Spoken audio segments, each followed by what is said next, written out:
السلام عليكم ورحمة الله وبركاته.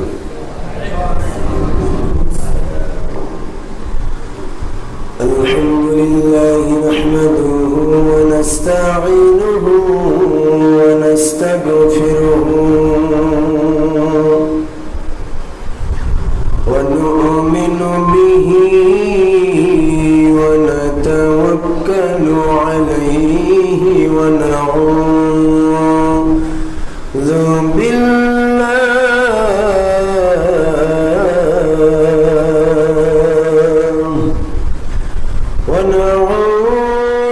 بالله من شرور أنفسنا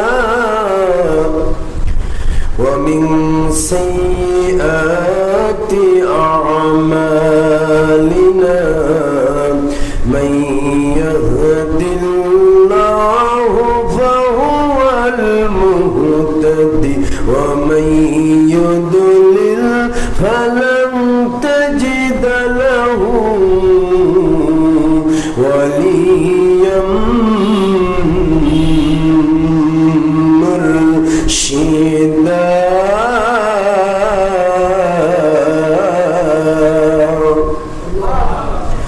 ونشهد أن لا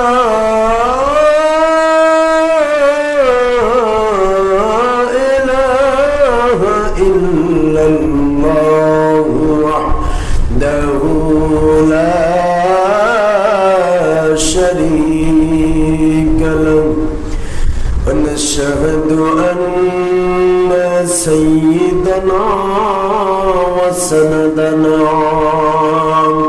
وحبيبنا ومولانا محمدا عبده ورسوله الذي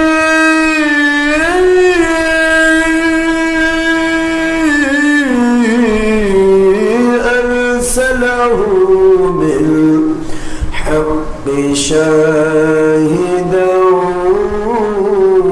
ومبشرا ونذيرا وداعيا إلى الله بإذنه وسراجا وقمرا منيرا.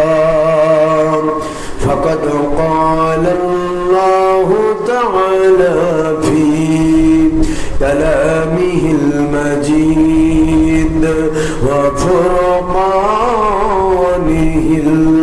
الحميد: أعوذ بالله من الشيطان الرجيم. بسم الله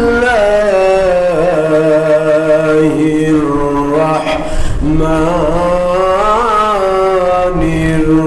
الرحيم. إن الله وملائكته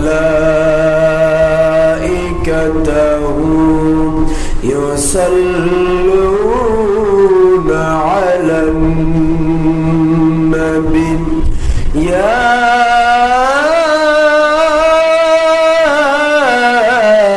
أيها الذين آمنوا صلوا عليه وسلموا تسليما.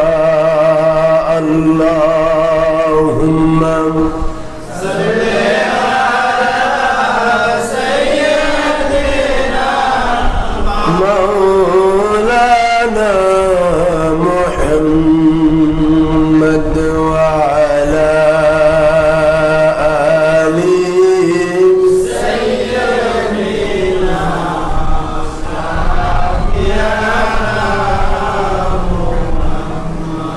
আখেরি নবীজি ওনার উম্মত আমরা যারা পড়ে আসবে না কেউ নবী রাসূল নূরে মুজাসসাম নবীজি আমার আল্লাহ পাকের সৃষ্টি নূর আল্লাহুম্মা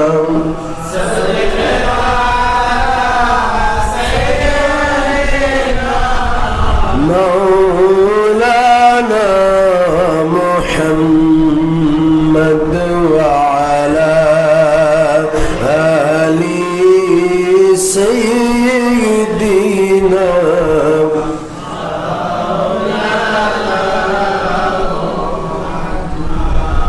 উড়ে যাও রে বাংলার হাওয়া যাও রে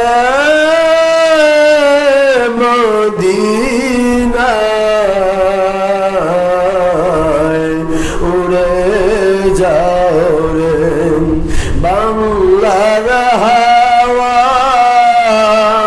যাও রে মদিনায় মোদের সালাতু সালাম পাঠায় দাও নবীজির পাক রওজা আল্লাহুম্মা সাল্লি আলা মাওলানা মুহাম্মদ ওয়া আলা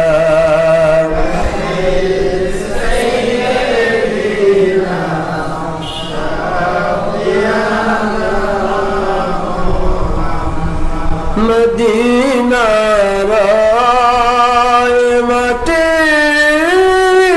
যদি হইতাম নূর নবীজির কদম মুবারক বারে বারে চুমিতাম আল্লাহুম্মা সাল্লি আলা সাইয়্যিদিনা মাওলানা মুহাম্মদ ওয়া আলা আলি সাইয়্যিদিনা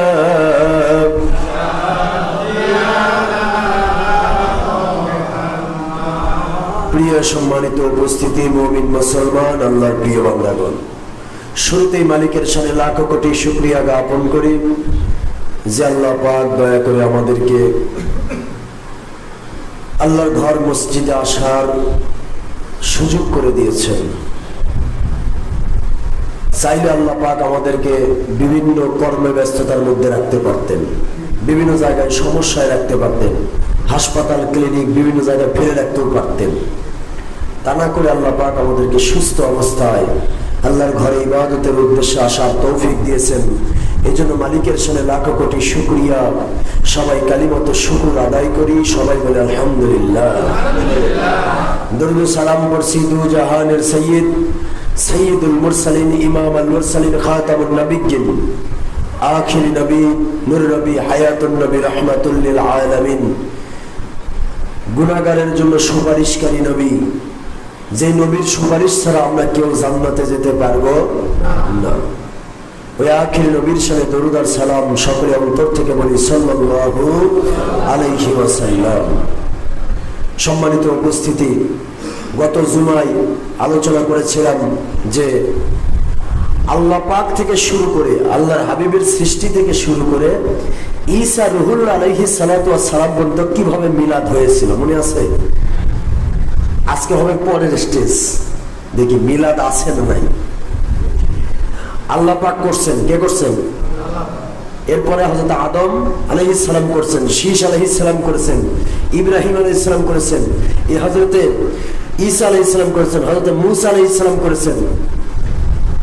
এবার আমরা একটু উল্টা দিক থেকে হাঁটি। আসলে আমাদের দেশে যে মিলাদ প্রচলিত, আমরা যেভাবে মিলাদ করি, এতে কি কি কাজ হয় আগে আমার এটা জানা দরকার। এখানে কি কোনো অন্যায় কাজ হয় কিনা? প্রথমে কোরআন শরীফ থেকে তেলাওয়াত হয়, এটা কি ভালো কাজ না খারাপ কাজ? ভালো কাজ। এরপরে নবীর সাথে দরুদ হয়, আল্লাহুম্মা সাল্লি আলা মুহাম্মদ ওয়া আলা আলি সাইয়্যিদিনা মুহাম্মদ। রাসূলের প্রতি দরুদ হয়। আল্লাহর হাবিব বলেন, কোন উম্মত যখন আমার উপরে একবার দরুদ সালাম পেশ করে, মান সাল্লা আলাইয়া ওয়াহিদা সাল্লাল্লাহু আলাইহি আশরু সালাতিন ওয়া হুত্তাত আনহু আশরু খাতিয়াতিন ওয়া রুফিয়াত লাহু আশরু দারাজাতিন। সহিহ শরীফের হাদিস। আল্লাহর হাবিব বলেন, যখন আমার উম্মতেরা একাই হোক আর সবাই সমষ্টিক মিলেই হোক, আমি নবীর উপর যখনই দরুদ পেশ করে, ওই দরুদটা আমি রাহমাতুল লিল আলামিনের ট্রান্সফরমার পর্যন্ত পৌঁছায় যায়।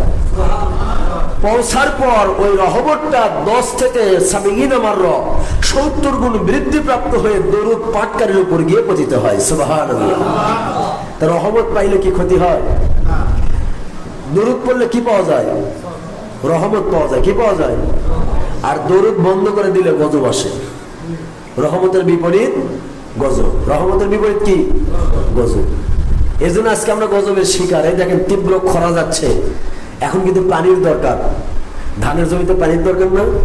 তীক্ষ্ণ খরা যাচ্ছে, কারণ আমরা একদল চিন্তা করতেছি কি করে নবীর দরুদ সালামকে আরো সমন্বিত করা যায়, আরো ভালোভাবে পালন করা যায়। আর আরেক দল চিন্তা করতেছি কি করে এটাকে বন্ধ করে মিটিয়ে দেওয়া যায়।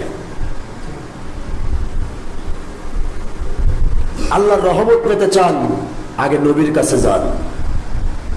নবী ছাড়া কোন রহমত কপালে জুটবে না। لا تقنط من رحمة الله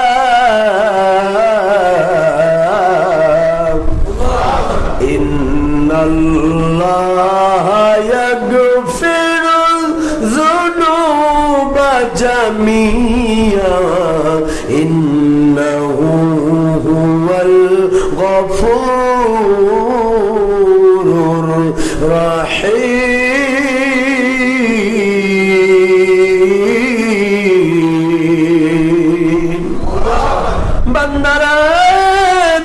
জীবনে গুনাহ করেছো তো কি হয়েছে? 50 বছর, 60 বছর, 100 বছর গুনাহ করছো, সুদ খেয়েছো, ঘুষ খেয়েছো, জিনা করেছো, ব্যভিচার করেছো, অন্যায় করেছো, মিথ্যা বলেছো, ওজনে কম দিয়েছো, মানুষকে ঠকিয়েছো, অন্যের জমির আল ঠেলে আরেক জায়গায় নিয়ে গেছো। কত অন্যায় তুমি করেছো। আমার বান্দারা, যতই অন্যায় করো না কেন, লা তাকনাতু মির রাহমাতিল্লাহ, আমি আল্লাহর রহমত থেকে তোমরা দূরে সরে যেও না। আমি আল্লাহর রহমত থেকে তোমরা নিরাশ হয়ো না। রহমতের মধ্যে বড় রহমত হলো, ওয়ামা আরসালনাকা ইল্লা রাহমাতাল লিল আলামিন। নবী গো, আপনাকে রহমত ছাড়া অন্য কোন কারণে আমি আল্লাহ পাঠাই নাই। আল্লাহ বুঝাইলেন, আমার রহমত পর্যন্ত পৌঁছে যাও, আমার রহমাতুল লিল আলামিন পর্যন্ত পৌঁছে যাও রে। আমার রহমতের মিডিয়ার কাছে গিয়ে তওবা করো, লাওয়াজাদুল্লাহ তাওয়াবার রহিমা, আমি আল্লাহকে তোমরা পেয়ে যাবা তওবা কবুলকারী রহিম হিসেবে।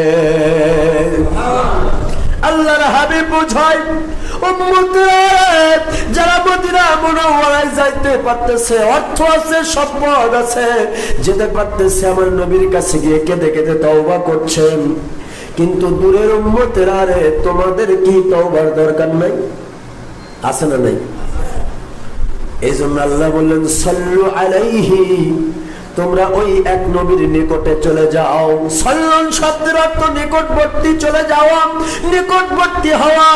আমার নবীর উপরে দরুদ পেশ করলে আমার নবী ডাক দিয়ে বলেন, কিয়ামতে ওই উম্মতগুলো আমার সবচেয়ে বেশি নিকটে থাকবে যারা আমি নবীর উপর দরুদ আর সালাম বেশি বেশি পাঠ করেছিল। নবীর নিকটে যাওয়ার অর্থ হলো নবীজির উপর দরুদ সালাম পেশ করো, এরপরে আল্লাহর কাছে তওবা করো। আস্তাগফিরুল্লাহুর রাসূল, আমার রাসূল যদি তোমাদেরকে খুশি হয়ে ক্ষমা করে দিতে বলে রে, আমার রাসূল যদি তোমাদের পক্ষ থেকে তওবা করে ক্ষমা করে দিতে বলে, লাওয়াজাদুল্লাহ তাওয়াবার রহিমা, আমি আল্লাহকে তোমরা পেয়ে যাবা তওবা কবুলকারী রহিম হিসেবে। তওবা কবুল করাতে চাইলেও নবীর দরকার। আর নবী বলেন, আমি উম্মতের ওই উম্মতগুলোর নিকটে থাকবো যারা আমার দরুদ আর সালাম বেশি বেশি পাঠ করেছিল। আমরা দরুদ সালাম পাঠ করি, খুব ক্ষতিকর কাজ। এরপরে আমার নবীর উপর রহমতের নবীর উপরে আমরা কাসিদা পাঠ করি, কয় আমরা নাকি গীত গাই। আস্তাগফিরুল্লাহ। হযরত হাসান বিন সাবিত সহ প্রায় 137 জন সাহাবী ছিল। আমার নবীজির কবি ছিল, তারা কবিতা লিখতেন, আবৃত্তি করতেন, গজল লিখতেন, গাইতেন। সুবহানাল্লাহ। আর আমরা আজকে কবিতা আবৃত্তি করলে তারা বলে এগুলো নাকি গীত গাওয়া হচ্ছে। আস্তাগফিরুল্লাহ। আমার নবীর সামনে হযরত হাসান বিন সাবিত ডাক দিয়ে বলেন, আহসানু মিন কালাম তুলিদু, আহসানু মিন কালাম তারাক, আজমালু মিন কালাম তারাকাত আইন। আয় আমার নবী গো, আমার এই দুই চোখ আপনার হয়েছে সুন্দর আর কাউকে দেখে নাই। আজমাল আহসানু মিন কালাম তুলিদুন নিসা, দুনিয়ার কোন মহিলা নাই যে আপনার মতো এত উত্তম চরিত্রবান সন্তান জন্ম দিয়েছেন। আমার নবীর সামনে কাসিদা গাইতেছেন, আমার নবীর সামনে তলা আল বাদরু আলাইনা পাঠ করা হয়েছে, হয়নি হিজরতের সময়। কিন্তু প্রশ্ন হলো, হুজুর সাল্লাল্লাহু আলাইহি ওয়াসাল্লামকে সেই সময় মদিনাবাসী এই কাসিদাটা গেয়ে গেয়ে শোনাইছিলেন, কাসিদা আকারে, গজল আকারে। আর আজকে আমরা যখন নবীর শানে গাই তখন বলে এরা গীত গাইতেছে। আস্তাগফিরুল্লাহ। طلع البدر علينا من ثنيات البدع وجب الشكر علينا مع دعاء لله دا طلع البدر علينا من ثنيات البدع وجب الشكر علينا ما دام لله دا أنت شمس أنت بدر أنت نور فوق نور أنت إغسر وغالي أنت مصباح الصدور طلع البدر علينا من ثنيات البدع। এই কাসিদাটা আমার নবীকে শোনাইছিল মদিনাবাসী। আমার নবী নিষেধ করে নাই, বরং হাসান বিন সাবিতকে মসজিদে নববীতে আরো কাসিদা গাওয়ার জন্য মেম্বার তৈরি করে দিয়েছিলেন। সুবহানাল্লাহ। তা আমি মনে করি যারা গীত বলে আসলে এদের অবস্থাটা খারাপ, এদের জীবনে গীত শোনারও মনে হয় কোনোদিন যোগ্যতা হয়নি। কারণ গীতের ভাষা আর গজলের ভাষা দুটো দুই ভিন্ন না। গীত গায় হলে মানুষ আঞ্চলিক বিষয় নিয়ে কিছু বিষয় নিয়ে, যদি ওটাকে আমরা জায়েজ মনে করি না, মিশে উল্টা পাল্টা বিষয় করে। আর নবীকে নিয়ে গাইলে সেটা আর গীত থাকে না, সেটা আমার আল্লাহ এবং রসুলের মহাব্বতের কাজ হয়ে যায়। এজন্য হাসান বিন সাবিতের জন্য আমার নবী নিজেই দোয়া করেছেন, আল্লাহুম্মা আইয়িদহু হাসান বিরূহিল কুদুস। আমার আল্লাহ, আমার হাসান বিন সাবিত আমার পক্ষে কাসিদা গায়, আমার পক্ষে গজল গায়, কবিতা লেখেন, আল্লাহ তাকে আপনি জিবরাইলের মধ্য দিয়ে সাহায্য করেন। আমার নবী অপছন্দ করলে এই দোয়া করতেন না। আজকে আমরা বুঝি না, মানুষকে বুঝতেও দিচ্ছি না। এখন এখানে লাগাইছে দরুদে ইব্রাহিম, খালি দরুদে ইব্রাহিম পড়ো আর দোয়া করো। দরুদে ইব্রাহিম নামে কোনো দরুদি নেই, এ নামে কোনো দরুদি নাই। ওই দরুদের নাম হলো দরুদের সলাত, নামাজের দরুদ। ফতোয়ার কিতাব এসেছে নামাজে যে দরুদটা পড়া হয় দরুদের সলাত, এই দরুদ যদি বাহিরে পড়া হয় এটা মাকরু হয়। এই জন্য আমরা মাকরু কাজ করি না নামাজের বাহিরে। আমরা যেটা করি, আল্লাহ আদেশ দিয়েছেন সাল্লু আলাইহি ওয়া সাল্লিমু তাসলিমা, তোমরা আমার এক নবীকে উপর দরুদ পেশ করো। এই জন্য আমরা এক নবীর উপর পড়ি ওয়া সাল্লিমু তাসলিমা। শুধু দরুদে পেশ করে ক্ষান্ত হয় না, আমার নবীকে তোমরা সেখান থেকে সালাম দাও। আদবের সাথে মাফলে বাতলাক, আদবের সাথে তোমরা আমার নবীকে সালাম দাও। এই সালামের ব্যাখ্যা করতে গিয়া শামসুল হক ফরিদপুরি রহমতুল্লাহি আলাইহি তার তাসাউফ তত্ত্ব কিতাবের 39 থেকে 43 পৃষ্ঠা পর্যন্ত একাধারে মিলাদ কিয়ামের বর্ণনা করতে গিয়ে তিনি মিলাদ সম্পর্কে প্রশ্ন পেয়েছিলেন। 6 নম্বর প্রশ্নের জবাবে তিনি বলতেছেন 42 পৃষ্ঠার ভিতরে শেষের দিকে গিয়ে বলতেছেন বাকি রইল কিয়ামের কথা। কিয়াম জিনিসটা আসলে ফিকহের অন্তর্ভুক্ত নয়, এটা আসলে তাসাউফের অন্তর্ভুক্ত, এটা মহব্বতের অন্তর্ভুক্ত। আমার নবীর প্রেমে মহব্বত করে জোশে কেউ যদি খাড়া হইয়া আমার নবীকে সালাম দেয়, ওটাকে বেদাত বলা চলে না, বরং আমার নবীকে বসে বসে সালাম দেওয়া বড়ই বেয়াদবি। তার নবীর সামনে আমরা বেয়াদবি করতে চাই? এই বেয়াদবি করতে চাই না বলে আমরা সালাম দেই দাঁড়িয়ে। আমার নবী আসছে এই চিন্তায় নয়, আমার নবীর কাছে আমার সালামটা পৌঁছে দেওয়া হয়। শামসুল হক ফরিদপুরি রহমাতুল্লাহি আলাইহি তার পীরের নাম আশরাফ আলী থানভী, নাম শোনেননি? আশরাফ আলী থানভী তার ইসলাহুর রুসুম কিতাবের 100 পৃষ্ঠার ভিতরে উর্দু এবং বাংলা দুইটারই 100 পৃষ্ঠা তিনি লিখতেছেন মিলাদ কিয়াম 3 প্রকার। কয় প্রকার?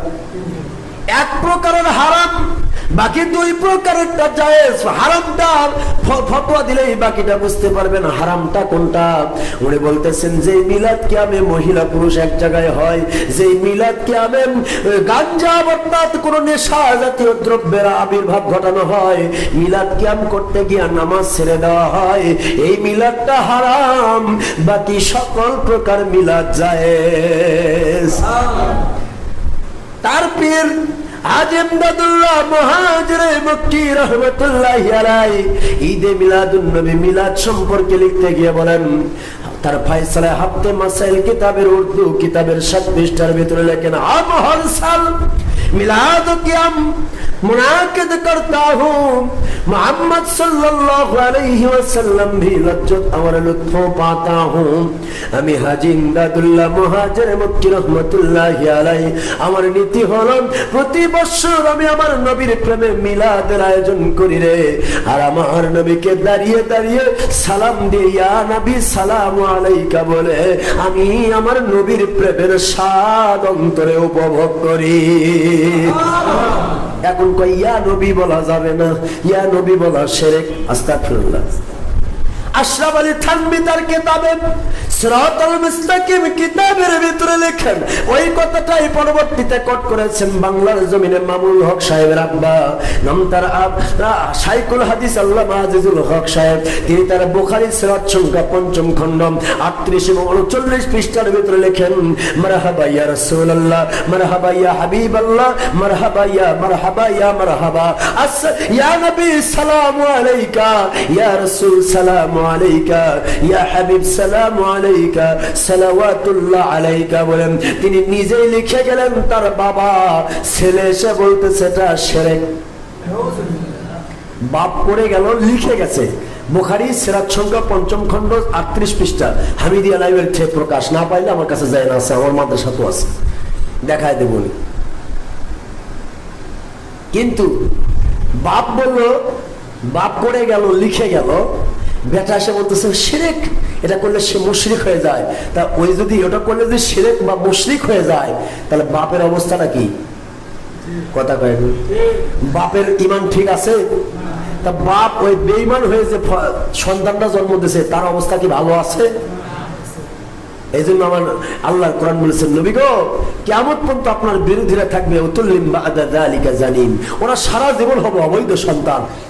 এটা আল্লাহর কোরআনের কথা, নুনুল কলাম সূরা কলামের ভিতরে আল্লাহ বলেছেন, নবী গো আপনার বিরোধিতা করে আর আপনার বিরোধিতা যে করতেছে আপনি বলে দেন নবী ও বৈধ সন্তান নয়, ওলীদ বিন মুগীরা, ওলীদ একটা অবৈধ সন্তান, জারজ সন্তান। নবী আপনি বলে দেন, আমি কোরআন দিয়ে বলে দিলাম, কিয়ামত পর্যন্ত এই আয়াতটা যদি ওলীদ বিন মুগীরার জন্য খাস, কিন্তু আমভাবে নবীর দুশমন যারাই পৃথিবীতে আসবে ভালো করে খোঁজ নিয়ে দেখবেন তার জন্মের মধ্যে কোথাও না কোথাও সমস্যা আছে। এটা থাকবে, কোরআনের কথা কখনো মিস হবে না। এই কথাটা মাথায় রাখবেন। আমি কাউকে গালি দিচ্ছি না, গালি দেওয়ার জন্য বলছি না, নবীর দুশমনিটা বন্ধ করার জন্য বলছি। আমি দেইনি, আল্লাহ দিচ্ছি। আল্লাহর কথা বলে দিলে কি ক্ষতি হবে? এই আপনাদের এলাকার এক বড় মুফতি সাহেব আমাদের ধরছে, আপনি আমাদের গালিগালাজ করছেন, আমরা ভিক্ষা করে খাই, আমরা অন্যের টাকা নষ্ট করে খাই। তা আমি খালি বললাম, ভাই কোরআন শরীফে আল্লাহ বলছেন ইতিমের সম্পদ যারা অন্যায়ভাবে ভক্ষণ করে তারা যেন তাদের পেটটা পূর্ণ করলো, কামা তাকুলুন নারুল হাতাব, তারা তাদের পেটটা জাহান্নামের আগুন দিয়ে পূর্ণ করলো। ভাই এটা কি কোরআন শরীফের আয়াত? তারপরে হ্যাঁ অবশ্যই আয়াত। ভাই এটা বলে দেওয়া কি দোষে? কোরআন শরীফের আয়াত বলে দেবো, এটা কি দোষে? কই না না, তার দোষ হবে কেন? তা আমি তো শুধু সেই কথাটাই কোরআনের আয়াতটা বলে দিয়েছি, আপনার লাগলো কেন? তার মানে বোঝা যাচ্ছে আপনি ওই দোষে দোষী, ওই অপরাধে অপরাধী। কোরআনের কথা বললে কার বিরুদ্ধে গেল এটা জানার সময় নেই, কারণ কোরআন যেটা বলেছে সেটা শাশ্বত, অব্যয়, অক্ষয়, চিহ্ন, ওটা থাকবেই, ওটা হবেই, কারণ কোরআন কখনো মিথ্যা বলে। এই জন্য আল্লাহ প্রথমে চ্যালেঞ্জ দিয়েছেন, যালিকাল কিতাবুল লা রাইবা ফীহি, সাবধান। অন্য কিতাবের মধ্যে তোমরা তো ত্রুটি খোঁজার চিন্তা করো, আমার কিতাবের ত্রুটি তো দূরের কথা, সন্দেহের কোনো অবকাশ আমি আল্লাহ রাখি না। আখিরি নবী হুজুর পাক সাল্লাল্লাহু আলাইহি ওয়াসাল্লাম, ওনার প্রতি সালাম বাংলাদেশের প্রত্যেকটা মাদ্রাসার শিক্ষকরা আগে দিত, সবাই দিত। আজকে নতুন নতুন ফতোয়া এসে আমাদের সমাজটা কলুষিত করা হয়েছে। আল্লাহ আমাদেরকে এই কলুষিত সমাজ থেকে হেফাজত করুন, সবাই বলে আমিন। হযরতে শামসুল হক ফরিদপুর রহমতুল্লাহি আলাইহি, ওনার পীর হলো আশরাফ আলী থানভী, তিনিও মিলাদ কিয়ামের পক্ষে ছিলেন। এরপরে তার পীর চলে যান হাজী ইমদাদুল্লাহ মুহাজির মক্কি রহমতুল্লাহি আলাইহি, তিনিও মিলাদ কিয়ামের পক্ষে ছিলেন। আর তার এই হাজী ইমদাদুল্লাহ মুহাজির মক্কি রহমতুল্লাহি আলাইহি, তার পীরের নাম শুনলেও আপনারা আটকে উঠবেন। আজকে এরা নূরের বিরোধিতা করে, অথচ তার পীরের নামই ছিল নূর মুহাম্মদ ঝঞ্ঝানবী রহমতুল্লাহি আলাইহি। নূর মুহাম্মদ, তারাও জানতো যে নবী নূর, সুবহানাল্লাহ। আর আজকে এরা কয় নবীকে নূর বলা যাবে না, কারণ তোর পীরের নামই তো তাহলে শিরকি হয়ে গেছে। উল্টা পাল্টা সমাজ দিয়ে আজকে আমাদেরকে ভরে দেওয়া হয়েছে। আল্লাহ এই ফিতনাযুক্ত সমাজ থেকে আমাদেরকে হেফাজত করুন, সবাই বলে আমিন। ভারতবর্ষের ভিতরে একজন আল্লাহর ওলি ছিলেন, নাম তার আব্দুল হক মুহাদ্দিস দেহলভী রাহমাতুল্লাহি আলাইহি, যাকে অস্বীকার করবে ভারতবর্ষে এমন কোন আলেম নাই, কারণ তার কিতাব ছাড়া, তার হাদিস ছাড়া কেউ আলেম হতে পারে না। লক্ষ লক্ষ হাদিসের হাফেজ ছিলেন তিনি। প্রথম হাদিসের সনদ কোট করেছেন, তাকে যাকে ওস্তাদুল আসানি বলা হয়, হাদিসের আসানি বলা হয়, হাদিসের সনদ যাকে বলা হয়, তার নাম আব্দুল হক মুহাদ্দিস দেহলভী রাহমাতুল্লাহি আলাইহি। তিনি তার উর্দু কিতাব আখবারুল আখিয়ারের 624 পৃষ্ঠার ভিতরে লিখতেছেন, ইয়ে আল্লাহ, আয় আমার আল্লাহ, মেরে কোই আমল এসা নেহি হুয়া হে, আমার এমন কোন আমল নাই যা দিয়ে আপনার কাছে নাজাতের আশা করি। মেরে তামাম আমল ফাসাদিনাতার মওজুদ রাহতে হে, আমার প্রত্যেকটা আমল ভুলে ভরা, ত্রুটি দিয়ে ভরা, আমার প্রত্যেকটা আমলের মধ্যে কম বেশি ত্রুটি রয়ে গেছে। তবে মুঝে হাকিরা আলমাত, মুঝে হাকিরা ফকির কা এক আমল সিরফ তারে তেরে জাতে পাক। এই মুঝে হাকির, আমি হাকির ফকিরের একটা আমল আছে, আমি নগণ্য আমার একটা আমল আছে যা দিয়ে আপনার খুব একটা সুন্দর আমল, বহুত সুন্দর হতা है, ওই আমলটা বহুত সুন্দর একটা আমল, যে আমল দিয়ে আপনার কাছে নাজাতের আশা করি।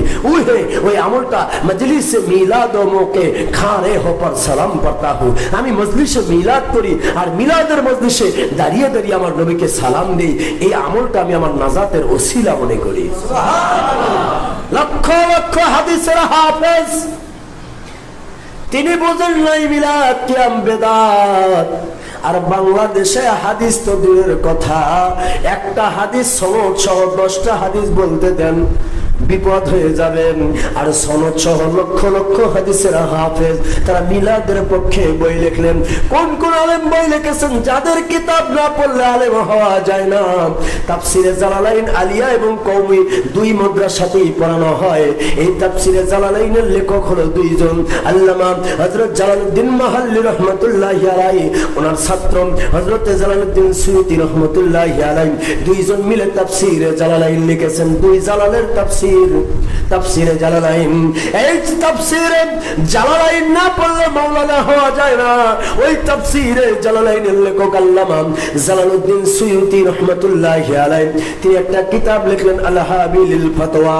এই ফতোয়ার কিতাবের ভিতরে দ্বিতীয় খণ্ডের ভিতরে তিনি আরেকটা কিতাবের নাম লিখে ফেলেছেন হুসনুল মাকাসিদ ফি আমালিল মাউলিদ। মাউলিদের আমল সম্পর্কে তিনি কিতাব লিখে গেলেন। যার কিতাব না পড়লে মাওলানা হওয়া যায় না, তিনি মিলাদের পক্ষে কিতাব লিখলেন। আর ওই কিতাব পড়ে এসে আমরা বলতেছি বেদাত, অর্থাৎ যিনি কিতাব লিখেছেন তিনি বেদাতি। বেদাতির কিতাব পড়াও জায়েজ নাই। শুধু তাই নয়, ইবনে হাজার আসকালানী রাহমাতুল্লাহি আলাইহি তার মাওয়াহিবুল লাদুনিয়া, যেটা আজও দাওরা ক্লাসে পড়ানো হয় 4 খণ্ডে, মাওয়াহিবুল লাদুনিয়া আমার নবীজির জীবনী নিয়া। এরপরে হযরত আব্দুল হক মুহাদ্দিস দেহলভী রাহমাতুল্লাহি আলাইহি ওনার আরেকটা কিতাবের নাম হলো মাদারিজুন নবুয়াত, যেখানে মিলাদ সম্পর্কে আলোচনা করেছেন। এরপরে আল্লাহ পাকের ওলি হযরত ইমাম জাওজি রাহমাতুল্লাহি আলাইহি, হযরত ফুরফুরার মুজাদ্দিদুজ জামান আবু বকর সিদ্দিক আল কুরাইশি রাহমাতুল্লাহি আলাইহি, রুহুল আমিন বশিরাতি রাহমাতুল্লাহি আলাইহি, অমনি করে ইমাম নববী রাহমাতুল্লাহি আলাইহি, ইমাম নববীর ছাত্র ইমাম শামা রাহমাতুল্লাহি আলাইহি, এমনি করে অসংখ্য আল্লাহর ওলি হাসান বসরি রাহমাতুল্লাহি আলাইহি সকলে মিলাদের পক্ষে বলে গেছেন। মিলাদের পক্ষে বেশিরভাগই কিতাব লিখে গেছেন। হাজার হাজার আলেম, হাজার হাজার মাওলানারা কিতাব লিখে গেলেন। একজন কিতাব লিখছে শুধু মিলাদের বিরুদ্ধে। কয়জন? আর তার তালি এরা লাফাচ্ছে। আজকে এরা ইমাম তাইমিয়াকে লাফায়, অথচ ইমাম তাইমিয়া তার ইক্তেদাউস সিরাতুল মুস্তাকিম কিতাবের ভিতরে লিখেছেন মিলাদ কিয়াম বেদাত হলেও এটা একটা জায়েজ আমল, কারণ এটা করলে সওয়াব হয়। আর তাইমিয়ার ফতোয়া এসে বেদাতের ফতোয়া লাগায়, অথচ তাইমিয়া তার কিতাবের ভিতরে লিখছে। এখন বলতে পারেন হুজুর এত আলেমরা করছে ভালো কথা, এরা যে বলে নবীর যুগে ছিল না, সাহাবীর যুগে ছিল না, তাই বেদা। আস্তাগফিরুল্লাহ বলেন। কে বলেছে নবীর যুগে ছিল না? হাদিসগুলো ভালো করে পড়ে দেখেন। কয়টা হাদিস বলবো? অসংখ্য হাদিস। খোদ বুখারী মুসলিমের হাদিস এসেছে মিলাদ সম্পর্কে। ইমাম তিরমিজি রাহমাতুল্লাহি আলাইহি তার তিরমিজি শরীফের 2য় খণ্ড 203 পৃষ্ঠার ভিতরে একটা বাবের নাম লিখেছেন, অধ্যায়ের নাম লিখেছেন বাবুন মা জাআ ফি মিলাদিন নবী সাল্লাল্লাহু আলাইহি ওয়াসাল্লাম। নবীর মিলাদের উপর একটা বাব লিখেছেন, একটা অধ্যায় লিখেছেন ইমাম তিরমিজি রাহমাতুল্লাহি আলাইহি। এরা বলে মিলাদ শব্দটা হাদিসে খুঁজেই পায় না। আল্লাহ এদেরকে হেদায়েত দিক, সবাই বলে আমিন। কারণ আমরা কারোর জন্য ধ্বংসের দোয়া করতে পারি না, কারোর সাথে শত্রুতাও করতে পারি না। শুধু আমরা একটি কাজ করতে পারি, আল্লাহ বুঝাইছেন, যদি আমার নবীকে ডাক দিয়ে সূরাতুল আলে ইমরানের 159 নম্বর আয়াতে আল্লাহ স্পষ্ট করে দিয়েছেন, মানুষকে ডাক দিয়ে আল্লাহ বলতেছেন, আমার নবীকে ডাক দিয়ে বলেন, নবী গো, আমি আপনাকে কর্কশ ভাষী বানাইনি, আমি আপনাকে ওই তুচ্ছ তাচ্ছিল্যের ভাষা দিয়ে আপনাকে তৈরি করি নাই, আমি আপনাকে সুন্দর সাবলীল ভাষা দিয়েছি, যে ভাষা দিয়ে মানুষগুলোকে ইসলামের দিকে আহ্বান করবেন। আর আপনি যদি কর্কশ ভাষী হতেন, নবী গো, আপনি যদি রাগী মানুষ হতেন, কর্কশ ভাষী হতেন, মানুষগুলো আপনার কাছে আসতে পারতো না। আর আপনার কাছে যখন আসতে না পারবে, তখন তো তারা ইসলামের দাওয়াত পাইতো না। আপনাকে এই জন্য সুন্দর ভাষী বানাইছি, ও অন্য কালা আলা খুলুকিন আযীম, উত্তম থেকে উত্তম আদর্শ দিয়ে আপনাকে পৃথিবীর মধ্যে পেশ করেছি, কারণ আপনার কাছে মানুষগুলো যেন আসতে পারে। আর আপনার কাছে আসলেই না তারা সঠিকটা বুঝতে পারবে। নবী গো, যদিও আপনার তারা বিরোধী হয়, আপনার যদিও তারা শত্রু হয়, আপনি তাদের জন্য কখনো বদদোয়া নয়, বরং তাদের জন্য ইস্তেগফার করেন, দোয়া করেন, তাদেরকে ক্ষমা করার জন্য আল্লাহর কাছে দোয়া করেন, আল্লাহ যেন তাদেরকে ক্ষমা করে দেয়। নিজের জন্য ক্ষমা চান, তাদের জন্য ক্ষমা চান। এমনকি তাদের সাথে আপনি শুয়ারা করেন, পরামর্শ করেন। এজন্য কর্কশ ভাষী হওয়া যাবে না। মানুষকে বুঝানোর জন্য কথা বলতে হবে, মানুষকে ঠান্ডা মাথায় সুন্দর করে। আমার ফুরফুরা শরীফের মুজাদ্দিদুজ জামানের আওলাদগণের দিকে তাকান, ওনাদের আলোচনা শুনলেও মানুষগুলো শান্তি পায়, কারণ তাদের ভাষা এত সুন্দর। আল্লাহর ওলিদের ভাষা শুনে মানুষ শান্তি পায়। আল্লাহর ওলিরা কখনো কর্কশ ভাষী হয় না। এই জন্য কর্কশ ভাষী হওয়া যাবে না, সুন্দর করে মানুষকে বুঝানোর জন্য কথা বলতে হবে। আল্লাহ পাক আমাদেরকে সেই সুন্দর ভাষা, সেই সুন্দর আদব, সুন্দর আখলাক, সুন্দর চরিত্র, আমার নবীজির আদর্শে আদর্শিত হওয়ার তৌফিক দান করুন, সবাই বলে আমিন।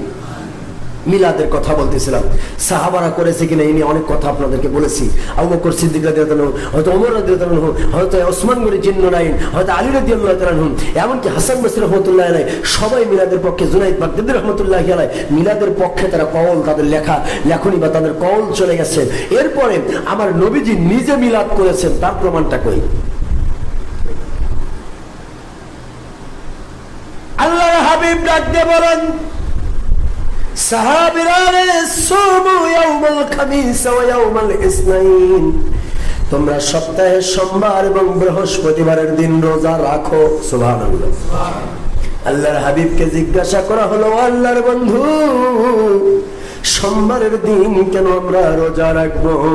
আল্লাহর হাবিব বলেন, লাউ কানা ফীহি উলিদতুম, অন্য ফির ওয়াইতে নুকরা ফীহি উলিদতুম, এই দিন আমার জন্ম হয়েছে, এই দিন আমি নবী পৃথিবীতে আগমন করেছি, আমার জন্ম, আমার মিলাদ হয়েছে, আমি মিলাদের শুকরিয়া স্বরূপ জান্নাতের সুসংবাদ নিয়ে আমি আগমন করেছিলাম। এই দিন সোমবারের দিন, এই জন্য আমি নবী নিজেও সোমবারে রোজা রাখি, তোমরাও সোমবারের দিন রোজা রাখো। তাহলে একটা পাইলাম, নবী নিজের মিলাদ পালন করছে রোজা দিয়া। কি দিয়া? এটা কি ফরজ না ওয়াজিব? ফরজ, ওয়াজিব কি? এটা নফল, সুন্নতে জায়েদা, সুন্নত মুস্তাহাব সুন্নাত। নফল ইবাদত দিয়ে আমার আল্লাহর হাবিব বুঝাই দিচ্ছেন যে তোমরা নফল ইবাদত করো। এখান থেকে আল্লাহর হাবিব বুখারী শরীফের দ্বিতীয় খণ্ড 963 পৃষ্ঠার ভিতরে এসেছে, মাযা আলাইহি আবদি তাকাররাবা ইলাইয়া বিন নওয়াফিল, নফল ইবাদত দিয়ে আল্লাহর নৈকট্য পাওয়া যায়। এই যে নফল ইবাদতে মানুষকে বেশি বেশি উদ্বুদ্ধ করার জন্য আল্লাহর ওলিরা বেশি বেশি কাজ করেন নফল ইবাদত নিয়ে। ফরজ ওয়াজিব সুন্নাত তো করবে, এর পাশাপাশি বেশি বেশি নফল, যেমন শবে বরাত, শবে কদর, ঈদে মিলাদুন নবী, হাত তুলে মোনাজাত, এরপরে মিলাদ, কিয়াম, মজলিস, বিভিন্ন ধরনের মানুষের আয়োজন, বিভিন্ন ধরনের কাজ কর্ম, মাহফিল, ওয়াজ মাহফিল, মিলাদের মাহফিল সহ বিভিন্ন ধরনের কাজ কেন মানুষগুলো করে? কারণ নফল ইবাদত যত বেশি করবে সে আল্লাহর নৈকট্য তত পাবে। ফাতাহাজ্জাদ বিহি নাফিলাতাল লাক আসা আইয়াবআসাকা রাব্বুকা মাকামান মাহমুদা।